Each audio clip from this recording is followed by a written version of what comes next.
Olha, só não recebeu a apostila por e-mail quem não me mandou o e-mail. Jaqueline, eu sabia que você ia fazer essa cara. Só não recebeu quem não me enviou. Tá certo? Todo É mundo, verdade, falha minha, é verdade, pastor. todo mundo aí recebeu, não foi? Então, você pode mandar que depois eu mando de novo, tá bom? A gente vai enviar sem problema nenhum. Gente, é o seguinte, nós vamos começar a falar sobre a oração, nós vamos falar sobre o Pai Nosso, mas nós não podemos falar sobre o Pai Nosso sem darmos essa introdução no contexto de Mateus capítulo 6, onde Jesus ele introduz o assunto da oração. É muito interessante a gente acompanhar e ver todo o contexto que Jesus apresenta, né? Para ele chegar na oração do Pai Nosso, ele faz uma apresentação, ele dá um contexto do que ele estava querendo tratar e o porquê que ele chega, então, naquilo que ele falou assim, ali vós, quando orardes, orareis assim. Então, o porquê que ele orientou, o porquê que ele ensinou essa oração que ficou conhecida, tão famosa entre nós, né? Alguns chamam de oração dominical, outros, né, o nome mais famoso realmente ficou a oração do Pai Nosso. Eu acredito que seja a oração mais conhecida em todo o mundo, em termos de uma oração que é conhecida, é a oração do Pai Nosso, né? Porque ela é interessante que ela é uma oração no sentido religioso de cristianismo universal. Nós sabemos que dentro da Igreja Católica existe algumas rezas ou orações que eles fazem que são específicas da Igreja Católica Romana. Já o Pai Nosso é uma oração que vai tanto entre os evangélicos como, né, os protestantes, reformados, não reformados, e vai entre os católicos e todas as demais, até mesmo no espiritismo também se recita o Pai Nosso. Ou seja, então é uma oração realmente muito conhecida, universalmente, muito praticada por alguns. E nós vamos falar um pouco sobre isso. Mas nós, então, estaremos lendo agora Mateus capítulo 6, versos de 1 a 15, né, onde nós vamos ler para termos o contexto e abordarmos alguns assuntos antes de entrarmos, propriamente dito, na oração do Pai Nosso. Beleza? Então vamos lá? Vamos ler o que diz em Mateus capítulo 6, versículos de 1 a 15. Nos diz assim: Guardai-vos de praticar vossos atos de justiça diante dos homens, para serdes vistos por eles. Se o fizerdes, não tereis galardão junto a vosso Pai que está nos céus. Portanto, quando deres esmola, não faças trocar trombeta diante de ti, como os hipócritas nas sinagogas e nas ruas, para serem glorificados pelos homens. Em verdade vos digo que já receberam seu galardão. Mas quando tu deres esmola, não saiba a tua esquerda o que faz a tua direita, para que a tua esmola seja dada secretamente. Então, teu pai que vê em secreto te recompensará. E quando orares, não sejas como os hipócritas, pois gostam de orar em pé nas sinagogas e nas esquinas das ruas para serem vistos pelos homens. Em verdade vos digo que já receberam a sua recompensa. Mas tu, quando orares, entra no teu aposento e fecha a tua porta. Ora ao teu pai que está em secreto, e teu pai que vê secretamente te recompensará. E orando, não useis de vãs repetições, como os gentios que pensam que por muito falar serão ouvidos. Não vos assemelheis a eles, pois vosso Pai sabe do que necessitais antes de lhe pedirdes. Portanto, vós orareis assim: Pai nosso que estás nos céus, santificado seja o teu nome. Venha o teu reino, seja feita a tua vontade, assim na terra como no céu. O pão nosso de cada dia nos dá hoje. Perdoa-nos as nossas dívidas, assim como nós perdoamos aos nossos devedores. Não nos deixeis cair em tentação, mas livra-nos do mal, pois teu é o reino e o poder e a glória para sempre. Amém. Pois, se perdoardes aos homens as suas ofensas, também vosso Pai Celestial vos perdoará a vós. Porém, se não perdoardes aos homens as suas ofensas, também vosso Pai Celestial não vos perdoará as vossas. Deus abençoe a sua palavra, né? Irmãos, nós percebemos uma coisa aqui que eu comecei até, né, no escrito que eu fiz, eu comecei fazendo uma afirmação dizendo o seguinte: quando situações difíceis surgem em nosso caminho, devemos fazer tudo que está ao nosso alcance, mas a primeira coisa que devemos lembrar é de orar. Essa é a primeira coisa que a gente tem que fazer. Esse é o recurso imediato que nós temos. E é muito interessante nós pensarmos que nós podemos orar na certeza de que aquele que tem poder para fazer alguma coisa está ouvindo as nossas orações. Então, essa é uma afirmação que eu gostaria de deixar para vocês. Quando um momento difícil surgir, vai surgir e surge sempre, antes de nós fazermos qualquer coisa, o nosso primeiro recurso deve ser a oração. Deve ser a oração. Mas, em Mateus capítulo 6, versículo 1, Jesus ele começa a introduzir o assunto da oração, falando sobre o praticar a justiça diante dos homens. Guardai-vos de praticar vossas justiças ou atos de justiças diante dos homens. E aí ele vira e fala duas vezes, né, que a gente não pode ser como os hipócritas. É muito interessante essa questão. Por quê? Porque o que Jesus estava aqui tratando, e ele começou a falar, e nós devemos lembrar sempre de um contexto muito interessante, o contexto em que Jesus estava inserido. Jesus estava inserido em um contexto religioso. O judeu ele tinha um contexto religioso e, especificamente sobre esse assunto, Jesus estava tratando dos fariseus, os mais religiosos que existiam na época. Das seitas que existiam dentro do judaísmo, existiam os saduceus, existiam, né, os herodianos, existiam os assênios, existiam os fariseus. Nós tínhamos várias correntes dentro do judaísmo, várias que a gente chama de seitas porque são, né, pensamentos diferentes e posições diferentes dentro daquilo que era o judaísmo. E aqueles que eram mais rigorosos em relação à lei, eles eram aqueles que apregoavam a lei de uma maneira muito rígida, muito dura, né? A Bíblia fala, Jesus mesmo fala que eles colocavam só peso sobre os outros, mas não aliviavam em nada, não aliviavam em nada. Eles só cobravam e nunca aliviavam. Então, eles tinham essa áurea de espiritualidade que eles gostavam de mostrar para os outros. Então, na verdade, nós começamos a ver que os fariseus, né, que virou, não sei se vocês já perceberam, o fariseu se tornou sinônimo de hipócrita, não é? Quando você não precisa chamar alguém de falso, você chama ele de fariseu. Você fala, você é um fariseu. Já ficou explícito o que você quis dizer.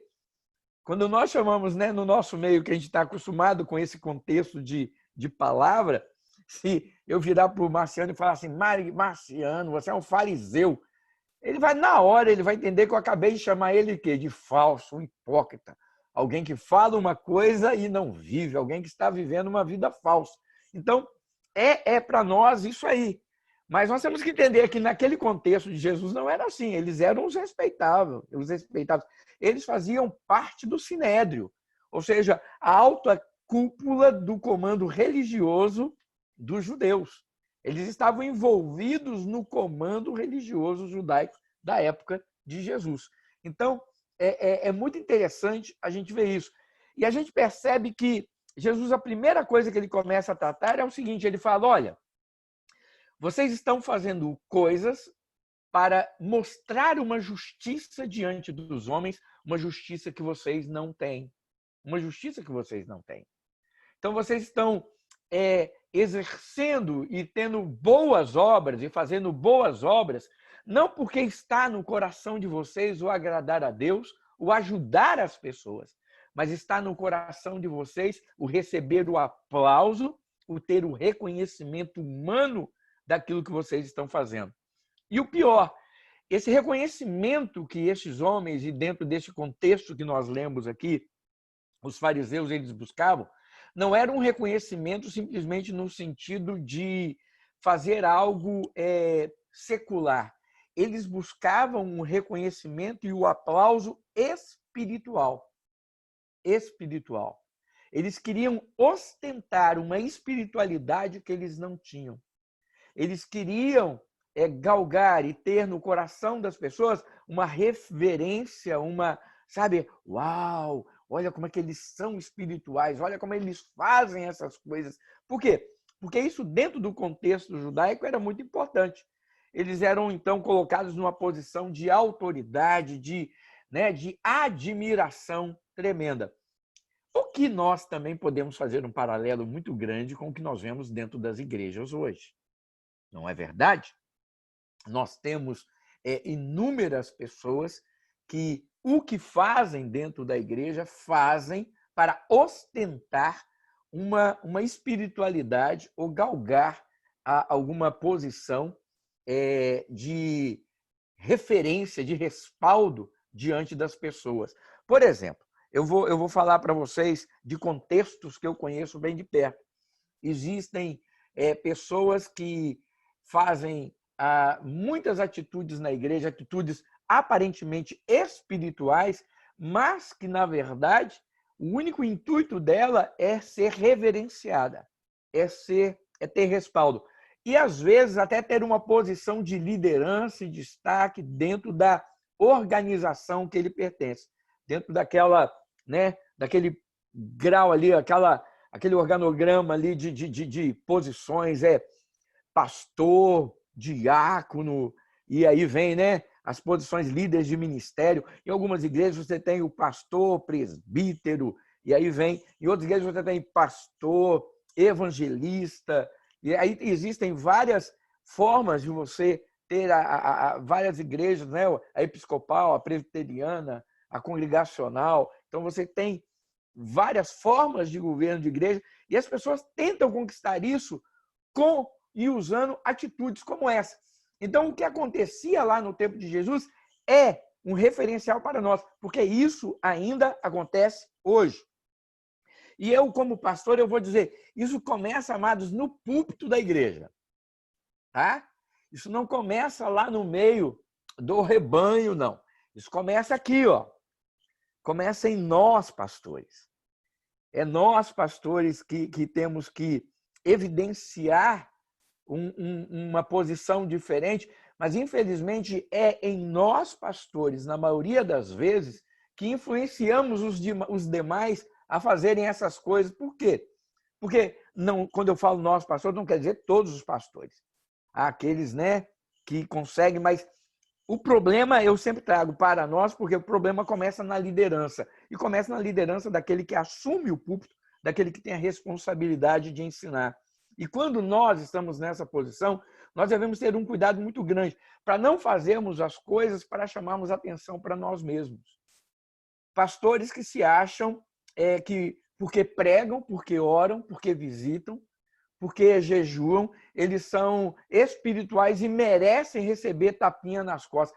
Irmãos, eu vou falar uma coisa para você, o que eu falo sempre, fazendo tudo o que vem à nossa mão da melhor forma possível, é o que Paulo fala, nós não passamos de servos inúteis. Essa é a grande verdade.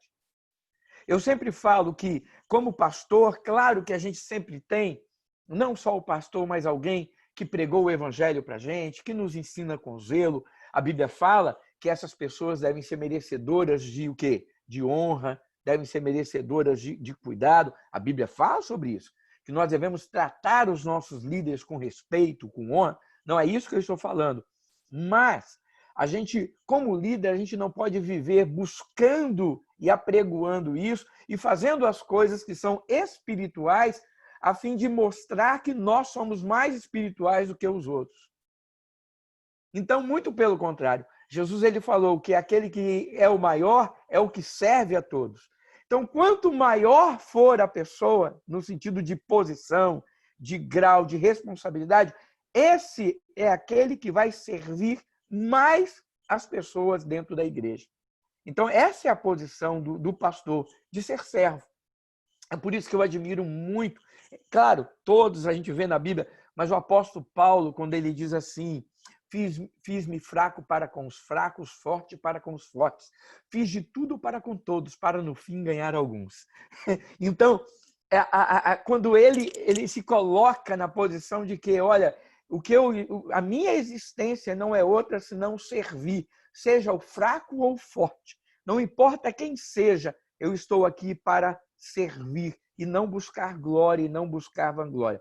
Então, quando nós vemos Jesus tratando disso, ele começa a falar sobre aquilo que eu faço com a minha esquerda, a minha direita não saiba.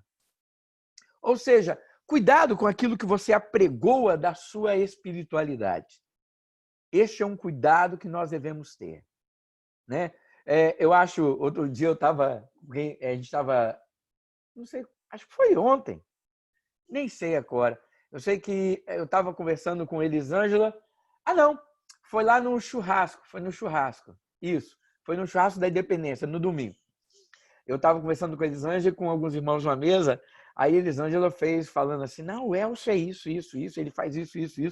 Aí eu brinquei assim, eu falei assim, olha, seja outra boca que te louve e não a tua mesma. Ou seja, então, que bom que ela estava me elogiando, mas que seja outra pessoa e não você mesmo. Sabe por quê? Porque os fariseus eles faziam isso. Eles davam esmolas e apregoavam. Olha, eu estou dando esmola, eu estou... E é por isso que quando Jesus viu aquela viúva dando esmola e falou que ela deu mais do que todo mundo ficou assustado, né? Porque falou assim, a gente está vendo que o pessoal trazer uma soma enorme de dinheiro e colocar aqui dentro. Ele falou assim, mas eles estão dando do que sobra. Ela deu tudo o que tinha. Então, é isso que a gente tem que trazer em nossos corações.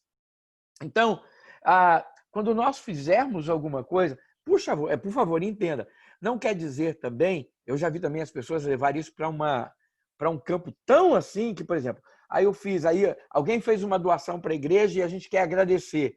Não, por favor, pelo amor de Deus, não fale. Não precisa ser assim também, nem nada tão extremado, por favor. Né? E também não é errado você dizer também, em determinado momento, que você ajudou alguém. Não é isso.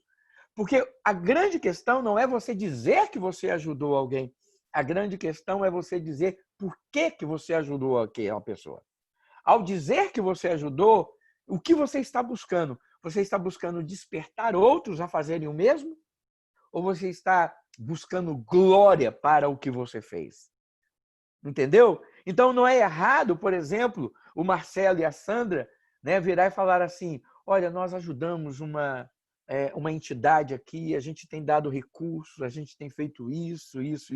Aí a gente ouvir isso aqui e pensar assim, lá estão eles querendo glórias e já receberam. Jesus já falou que já receberam. Não. Se eles falam isso buscando essa glória e esse respaldo para eles, a Bíblia fala que o galardão deles já foi dado.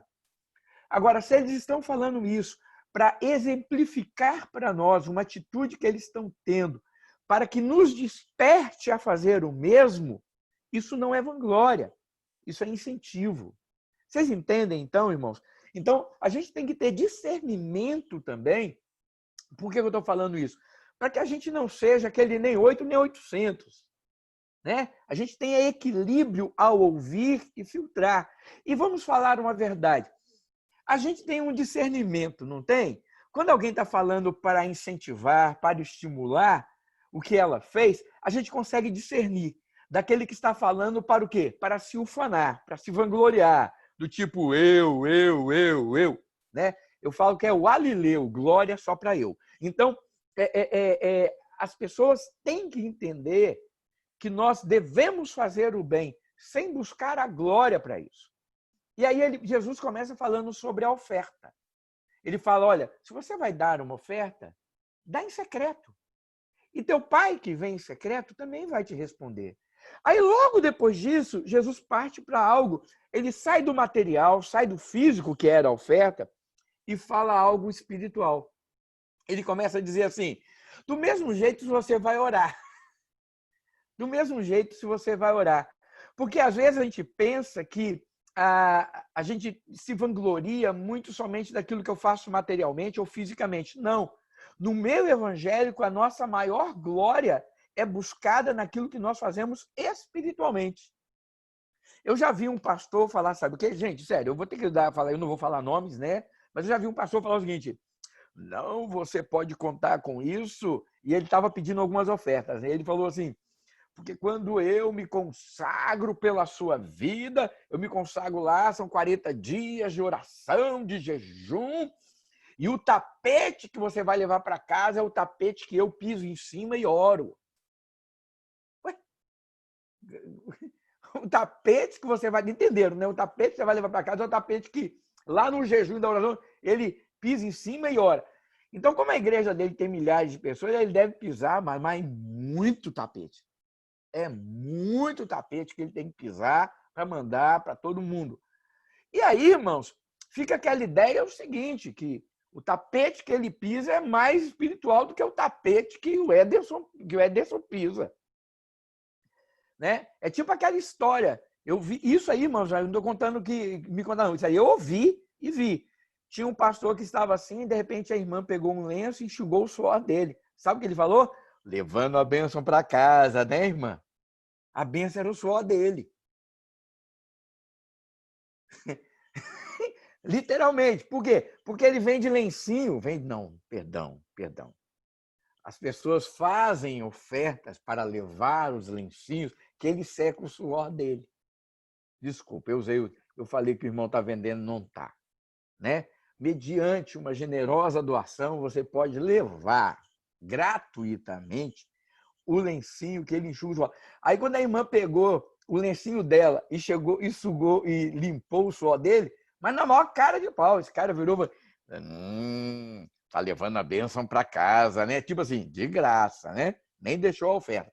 Então, irmãos, as pessoas buscam isso de uma maneira desacerbada. E no tempo de Jesus não era diferente. Os fariseus, quando Jesus fala assim, olha, você não pode ser como o fariseu. O que o fariseu fazia? Literalmente, irmãos, o fariseu, além de ele usar uma roupa diferenciada, uma roupa que o destacava, sabe? Sabe por quê, irmãos? Porque a gente não pode ser como o mundo, né? Já ouviram? Não sei se vocês já ouviram isso. O crente, ele não pode vestir como o mundo veste. A gente tem que vestir diferente, né? Então, as pessoas têm que reconhecer o crente pela roupa que ele usa. Uma vez eu já fui criticado por causa disso, né? Porque eu estava de bermuda e uma pessoa perguntou assim para mim: você é pastor? Eu falei assim: sou. Mas de bermuda? Eu falei: sou. E ele começou a falar e falou assim: mas você é pastor? Eu fiquei irritado, falei assim: eu sou pastor e dos bons. Eu sou pastor e dos bons. Viu? Então, se você quer saber, eu sou pastor e dos bons, bíblico, ali. E aí essa pessoa falava tanto de roupa que eu não aguentei terminar. Eu falei assim: meu irmão, deixa eu te perguntar, você tem problema com o pecado, não tem, não? Você deve ter problema com o pecado de impureza, porque você está tão ligado na roupa que você deve muito olhar a roupa dos outros, assim, das mulheres, não é não? Porque eu não estou esquentando tanto com isso, não. Você tem um probleminha aí com o pecado de impureza, vai por mim. Eu não sei porque ele parou meio de falar comigo, mas tudo bem. Então, irmãos, às vezes nós somos julgados pela roupa. E as pessoas falam assim: Deus, você tem que ser diferente. Irmãos, eu não tenho que ser diferente na roupa que eu visto, eu tenho que ser diferente no meu posicionamento, no meu linguajar, no meu comportamento. Eu vou ser muito sincero com vocês. Hoje, uma das coisas que mais me decepciona no meio evangélico é o tanto de palavrão que os crentes falam. E eu vou falar, começa até nos pastores. Sabe, irmãos? É muito triste isso. Tanto que um dia eu fiz até uma pregação, né? Crentes boca sujas. Porque é um absurdo isso. Então, mais do que a roupa, eu acho que quando eu abro a boca para falar, isso me distingue. Mais do que a roupa, é a forma como eu olho e o olhar que eu lanço sobre uma pessoa, seja uma mulher, seja um homem, seja um homossexual, seja o que for, a forma como eu olho, um olhar Não é o olhar de crítica, mas é um olhar de amor, de respeito, né? de desejo de ver essa pessoa. Isso mostra a diferença. Eu sempre falo que Jesus ele não tinha uma roupa diferente como os fariseus usavam. Tanto que, para ele ser reconhecido entre os seus discípulos, Judas teve que beijá-lo. Ele se vestia como qualquer outro. Ele, por ser o rabino, ele, por ser o líder, ele não tinha uma roupa diferenciada dos demais. Não, ele andava igual aos outros. Ele era semelhante aos outros. O que o distinguia era a sua vida, sua mensagem, sua conduta, o seu caráter. Então, era isso que fazia a distinção. Agora, os fariseus não, eles usavam isso. E o detalhe é que a Bíblia fala que eles gostavam de chegar na esquina. Esquina mesmo, quina. Eles iam, olhavam para um lado, olhavam para o outro, aí quando viam que alguém estava olhando, eles levantavam a mão e começavam a fazer orações. E a Bíblia diz que eles faziam longas orações. Irmãos, deixa eu te perguntar, não sei se você já viu aqueles irmãos na igreja, quando você pede para ele orar, você se arrepende depois? Já Marcelo conhece. Todo mundo que frequenta a igreja sabe do que eu estou falando. Você pega assim, irmãos, especialmente quando está no final do culto. Tem irmãozinho que você pede para ele orar no final do culto. Irmãos, é um novo culto. É um novo culto. O irmão começa a orar e não para nunca. Nunca. Sabe? E é igual quando você pede para alguém orar pelo almoço, o irmão começa a pedir pelos irmãos que estão passando fome lá na África. Ô, irmão, pelo amor de Deus. Não é para isso. Cada oração tem o seu lugar. Irmão, se eu vou orar pelo alimento, eu oro pelo quê? Pelo alimento. A minha oração devocional, irmãos, eu faço em casa. Eu faço sozinho. A minha oração devocional, eu faço das minhas necessidades, das necessidades da minha família, eu coloco diante do Senhor em secreto, eu e Deus. O que eu quero dizer com isso? É que as pessoas acham que fazer longas orações, e isso acontece ainda hoje, isso é sinal de espiritualidade. Isso é sinal que você tem comunhão com Deus. E se você faz uma oração mais simples, mais curta, é como se você não tivesse muita coisa a dizer para Deus, ou se você não tivesse muito relacionamento com Deus para falar. Não é isso não, irmãos. É uma questão de bom senso. Para orar também nós temos que ter bom senso. Sabe? E a Bíblia fala que os fariseus, eles faziam isso. Faziam aquelas longas orações. Longas orações. E eu não sei se vocês já passaram por essa situação. Pessoas que fazem aquelas orações longas e usam as palavras tão bonitas, né? E usa toda a presopopeia que eles têm dentro do português e gastam nas suas, né, nos seus vernáculos, e aí você fica, oh! Depois como é que você vai orar? Eu sempre conto uma experiência que eu tive com um rapaz na minha casa. Eu era presidente de mocidade ainda, e ele veio lá em casa para a gente conversar e fazer, não tem aquele negócio de intercâmbios de mocidades de igreja?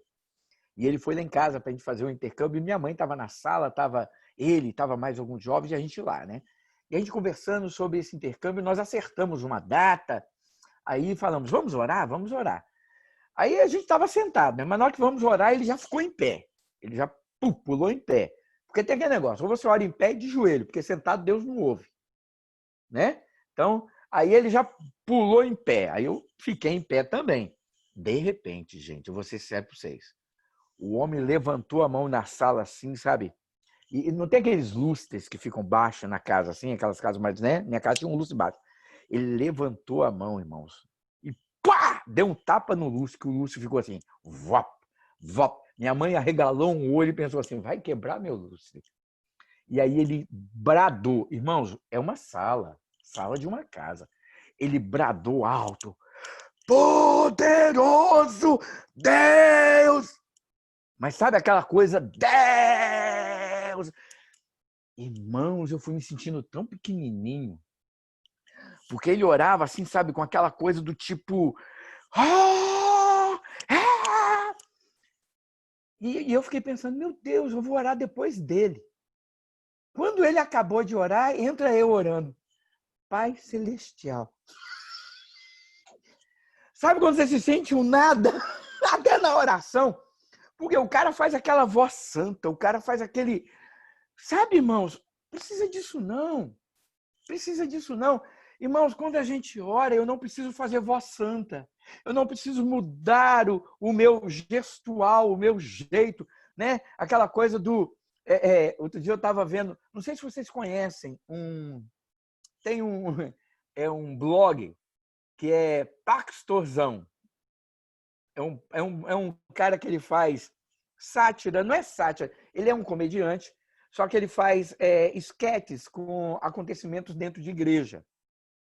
Então ele tem um que eu achei muito interessante, porque diz ele que tinha um rapaz, aí era assim, o cara estava com a máquina fotográfica, aí o fotógrafo fala assim: pastor, toda vez que eu pego na máquina, aí ele estava o pastor e o baterista. Toda vez que eu pego na máquina, aí quando ele pegava na máquina, aí eles faziam assim. Aí o pessoal faz pose santa. Aí ele virou, aí o cara falou assim: é só eu pegar na máquina? Aí o pastor. Você entendeu? Uma sátira ao que acontece. Essa questão dessa espiritualidade forçada, não verdadeira, não espontânea. Irmãos, quando nós vamos fazer alguma coisa na igreja, nós não precisamos mudar a nossa voz, nós não precisamos criar uma postura diferente, nós devemos ser quem nós somos.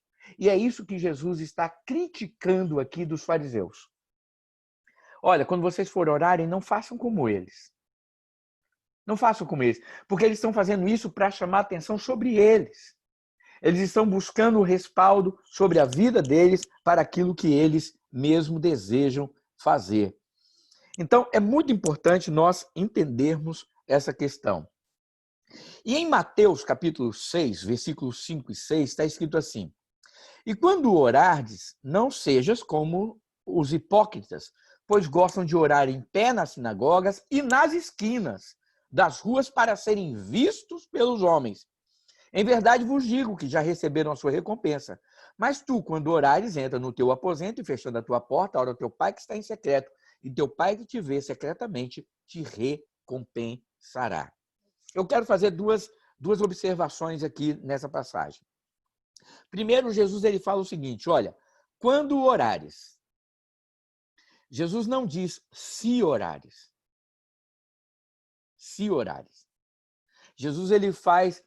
fica patente aqui a ideia de Jesus, ele já pressupõe o seguinte: vocês vão orar. Vocês vão orar. Quando orares, ou seja, não é assim, olha aqui, Fabrício, se você for orar, você faz isso. Olha aqui, Elisângela, se você for orar, você vai orar desse jeito. Olha aqui, Elcio, se... Não. Quando você for orar, você deve orar desse jeito. É interessante que, antes de nós chegarmos no Pai Nosso, ele começa a tratar de o quê? De uma realidade aqui, que ele está falando vocês têm que ter uma prática de oração. Vocês devem ter uma prática de oração. A vida cristã deve ser formada por uma prática de oração. E aí, irmãos, eu vou perguntar muito diretamente: vocês oram, irmãos? Isso é muito importante. Sabe por quê? Porque nós vivemos um tempo em que nós pedimos muitos para outros orarem e nós, muitas vezes, deixamos de orar.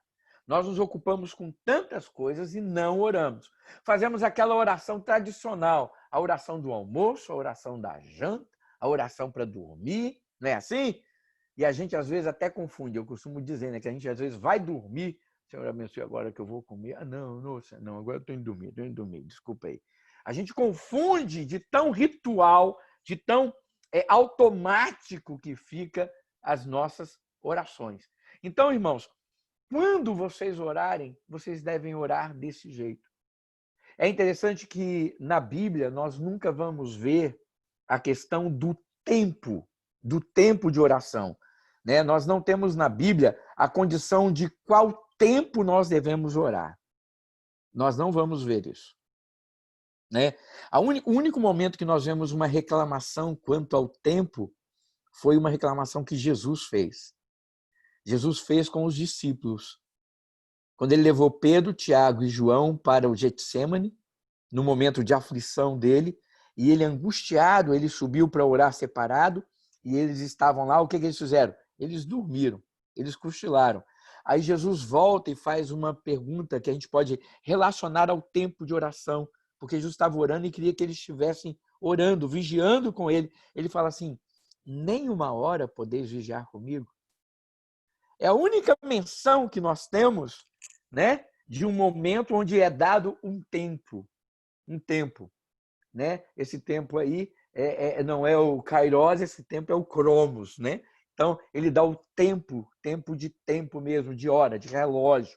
Ele fala, puxa, nem uma hora vocês podem vigiar, vocês puderam vigiar comigo? Então, ele, né, desabafa que ele se sentiu sozinho, que eles não aguentaram orar com ele nem durante um período de uma hora. Mas, em nenhum momento na Bíblia, nós vamos ver essa quantificação de tempo sendo colocada como uma obrigatoriedade. Muito pelo contrário. O que nós vamos achar é uma ordem bíblica. Uma ordem que diz assim, orai sem cessar. Orai sem cessar. Aí você pode dizer, né, isso está lá em Tessalonicenses, né, em 1 Tessalonicenses, capítulo 5, versículo 17, se eu não me engano. Aí ele fala, orai sem cessar. E quando nós encontramos essa passagem, essa colocação do orar sem cessar, isso também, irmãos, muita gente fala assim, o que é orar sem cessar? Aí o tempo inteiro eu tenho que ficar ali. Irmãos, orar sem cessar não quer dizer que você também vai ficar babuciando, murmurando, sussurrando palavras de oração a Deus o tempo inteiro. Não é isso. Não quer dizer que o tempo inteiro eu vou ficar... Estou parado. Não, não é isso. Amados, orar sem cessar quer dizer que eu mantenho uma comunhão com Deus constante. E que a hora que eu necessito, eu posso falar com Ele e Ele pode falar comigo. Porque nós temos que entender que oração é relacionamento. Oração, irmãos, não é apresentação de lista de pedido. Senhor, aqui estou eu. Lá vai a lista. E no final, na maior cara de pau, a gente ainda fala assim, mas Senhor, seja feita a tua vontade, não a minha. A gente não deu nem tempo dele falar para a gente a vontade dele. A gente só apresentou a nossa lista. Não é assim? Então, irmãos, oração é relacionamento. Então, quando eu falo de oração, e eu gosto muito daquilo que Paulo fala, quando ele diz em Coríntios, vós sois templo do Espírito Santo. Eu sempre digo, templo do latim templare, lugar de se contemplar, lugar aonde se vê. As pessoas têm que ver Deus em mim. Se eu sou o templo do Espírito, eu cultuo a Deus constantemente. A minha vida é uma vida de adoração. A minha vida é o altar onde Deus está presente. A Bíblia fala que as orações são incensos. O incenso, o que é? Eram perfumes que eram queimados para subir, né, de forma aromática. Então, se a minha vida, o meu corpo é altar do Senhor, tudo aquilo que eu faço é incenso. Tudo aquilo que eu presto a Deus é culto. Então, irmãos, quando a Bíblia fala orar sem cessar, quer dizer o seguinte, que eu tenho acesso a Deus, eu tenho comunhão com Deus, para qualquer momento, em qualquer situação, eu poder fazer o quê? O Senhor abençoe. Entende isso? E a mesma coisa, oração, irmãos, não é somente eu falar, é Deus também falar comigo. Oração é um momento em que eu falo e o Espírito Santo me comunica as verdades de Deus. Ele também fala conosco. Ele usa a palavra, mas ele usa também o processo da oração. Quando você está contrito, quando você está na presença de Deus, buscando uma direção, o Espírito Santo vem e fala conosco. Olha, faça isso. Haja assim. Muda isso. Não é assim que acontece? É isso que nós temos que aprender através da oração. Até essa sensibilidade, esse relacionamento íntimo com Deus para falarmos e ouvirmos. Então, quando eu oro sem cessar, quer dizer o quê? Eu estou aqui jogando bola, eu estou aqui, de repente eu vejo alguém que se machucou. Eu, naquele momento, eu posso virar e falar, ô Senhor, tem misericórdia dele, que não seja grave. Você acabou de fazer o quê? Uma oração, uma intercessão. Entende? Do mesmo jeito que você está ali, Deus pode falar ao seu coração, cuidado, faça isso, nesse momento, saia daí. Você pode sair. Por quê? Porque você está em uma oração incessante, um relacionamento que não está quebrado. Então, irmãos, orar sem cessar não quer dizer que eu vou ficar o dia inteiro pensando e falando com Deus. Porque, irmãos, vamos falar, isso é impossível. Isso é impossível. Eu o dia inteiro aqui. O Senhor Deus, o tempo todo. Não, irmãos. Eu também gosto de rir, eu também gosto de ver filme, gosto de ver futebol, eu gosto de comer, eu gosto de brincar, eu gosto de namorar, eu gosto. Então, quer dizer, todas essas coisas fazem parte da minha vida e quando às vezes nós estamos fazendo algo assim, eu não vou estar pensando, sussurrando, falando frases para Deus. E nem apresentando pedidos, mas em qualquer situação dessa, eu posso, por estar em oração incessante, eu posso me comunicar com Deus a qualquer momento e Deus pode se comunicar comigo, porque eu tenho relacionamento e comunhão com Ele. É interessante isso, né? E a Bíblia fala, por que é importante nós entendermos que oração é relacionamento, é comunhão? Quando lá em Isaías fala, olha, os vossos pecados fazem separação entre vós e o vosso Deus, de tal forma, né? Diz, olha, as mãos de Deus não estão encolhidas para salvar, nem os seus olhos tampados para não ver, mas são as vossas iniquidades que fazem separação entre vós e o vosso Deus, de tal forma que ele não te vê e nem vos ouve. Está lá, Isaías. Por isso que a primeira coisa que Jesus veio resolver foi o problema do pecado. Porque se o problema do pecado não é resolvido, eu não tenho comunhão com Deus para orar. Porque o pecado faz separação. Então eu peço perdão dos meus pecados e aí minha oração, né? Eu tenho acesso a Deus e eu posso ter comunhão com Deus. Então, irmãos, é interessante nós entendermos essa questão de comunhão. Por quê? Se eu estou em comunhão com Deus, Deus pode falar comigo, eu com Ele. Mesmo quando eu erro, mesmo quando eu cometo o pecado ou faço algo errado, o Espírito Santo de Deus é aquele que me convence, é aquele que fala comigo, é aquele que me chama a atenção, é aquele que me corrige. Então eu vou ouvir ao Senhor e vou atender e vou fazer. Nós precisamos estar atentos a isso. Então, quando Jesus inicia essa parte, ele fala exatamente sobre isso. Ele fala, olha, quando orares. Então, irmãos, vida de discípulo, vida de crente, tem que ter oração. Agora é interessante, né? Como que hoje, nas igrejas, irmãos, eu vou falar como pastor de eu tenho essa cara de menino, eu sei que vocês estão vendo aí, eu sei que nem parece que eu tenho esse tempo todo, né? Quando eu falei que em 86 eu estava estudando já no seminário, é porque é adolescente, você sabe como é que é. Então, aí às vezes as pessoas falam assim, nossa, irmãos, eu estou nessa jornada já há um bom tempo e eu vou dizer uma coisa para vocês, de verdade, de verdade. Tem muita gente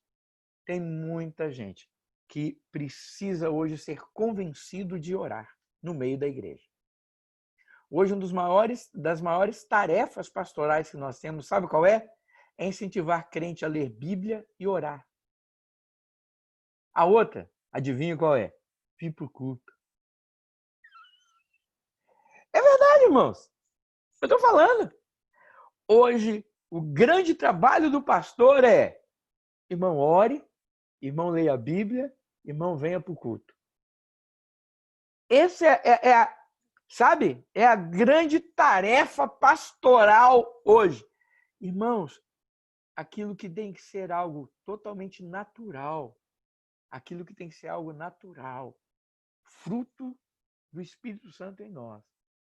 A gente tem que convencer as pessoas para fazer. Você tem que ficar incentivando as pessoas para fazer.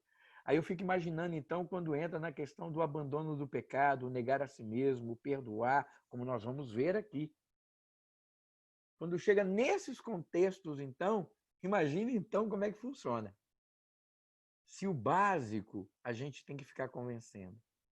E aí, só para encerrar essa introdução, você viu que a gente nem chegou perto do Pai Nosso ainda, né? Mas a gente vai chegar agora, na terça-feira, a gente começa ele. A oração, nós já estamos na oração do Pai Nosso aqui, só para você ver. E quando Jesus fala, ele fala duas coisas. Ele fala uma para a gente não ser repetitivo, porque não é o muito falar, né? Ou seja, não é a minha longa oração que vai fazer Deus me ouvir. É a sinceridade do meu coração. É aquilo que eu expresso ao Senhor. Não são repetições e não são muitas palavras. É aquilo que eu digo com sinceridade no meu coração. Por exemplo, o ladrão da cruz não fez aquele que se arrependeu. Ele não fez uma longa oração, ele não fez um longo pedido, ele não fez nada muito grande. A única coisa que ele fez, ele não teve coragem nem de pedir perdão. Ele virou para o outro que falou que estava falando, desce daí. Ele falou assim, olha, poxa, cara, nem diante da morte você teme a Deus? Você não vê que nós somos merecedores do castigo que estamos recebendo, mas ele não. E eu acho linda a confissão dele. Ele não pediu para ir para o céu, ele não pediu para ser perdoado, porque ele achava que ele nem merecia isso. A única coisa que ele pediu a Jesus foi, Senhor, quando você estiver no seu reino, lembra de mim. Lembra de mim. Se você falar, Senhor, que o Senhor vai lembrar de mim, teve um ladrão na cruz que morreu do meu lado. Isso eu vou me dar por satisfeito. É lindo isso, né? Uma confissão das mais profundas de arrependimento e humildade. E reconhecimento de quem ele era, um pecador. E mais lindo ainda é Jesus olhar para ele e falar assim, filhinho, eu não vou lembrar de você, mas eu te garanto uma coisa, hoje mesmo você vai estar comigo no paraíso. Se tem alguém que nós temos certeza que foi para lá, foi ele. Porque Jesus falou, hoje mesmo você estará comigo no paraíso. Sabe, amados, nós precisamos então entender, não é o muito, é a sinceridade do nosso coração. É isso que faz a diferença. E aí Jesus ele vira e encerra também falando essa parte seguinte, olha, ora em secreto. Ora em secreto. Quando ele fala de orar em secreto, irmãos, é claro que ele não está dizendo que eu tenho que somente orar em secreto. Nós oramos aqui em grupo. Orar em grupo é bom, faz bem, estimula. A gente estimula a fé um do outro, a gente pode depositar as nossas necessidades e a Bíblia também fala, orai uns pelos outros. Então nós podemos orar juntos, como igreja, como congregação, como nação, devemos fazer isso. Mas o que Jesus quer dizer quando ele fala ore em secreto é o seguinte, é quando nós oramos em secreto, é que nós temos a liberdade de abrir os nossos corações totalmente diante do Senhor. É somente quando eu oro sozinho. Olha, irmãos, eu oro com a minha esposa, mas quando eu oro sozinho, eu posso abrir as minhas mazelas, as minhas dificuldades, sem medo de ser julgado, sem medo de ser envergonhado, sem medo de... Não é verdade? Por quê? Porque eu posso falar com Deus quem eu sou, o que está acontecendo, qual é o meu problema, qual é a minha luta, qual é a minha causa, qual é a minha dificuldade.